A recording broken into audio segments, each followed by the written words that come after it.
Ngibingelela abantu abasemakhaya, ngibingelele bonke abasey'bhedlela, ngibingelele bonke abasemsebenzini.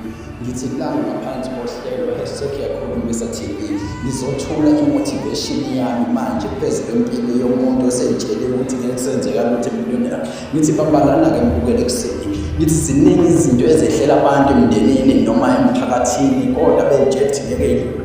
Lalela isimo sakho wena singeke kudlule. uNkulunkulu akakulethanga la emhlabeni ukuze uzohlupheka, kepha ukulethele ukube uzophumelela, ukulethele ukuba uzowakha umuzi wakini, ukulethele ukuba uzovusa umuzi wabantu wakini. Ngisilalela-ke mbukeli, wena ongasebenzi usawusebenza.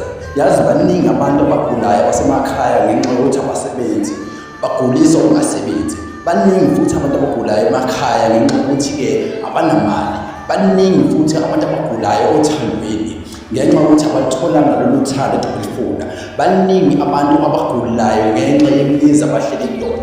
Ngithi lalela-ke mbukeli, asikho isimo sakho wena singeke sishintshe, kuphela izinto zizoshintsha kuwena.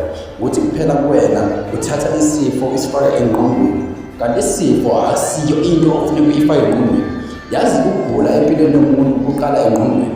Yazi wathatha isifo ositshela umuntu noma ositshela uyise osifake engqondweni, lokho sokukhandla kunzima.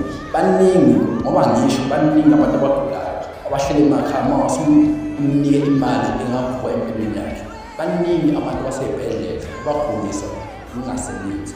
Ngithi lalela, impilo yakho isawushintsha, impilo yakho .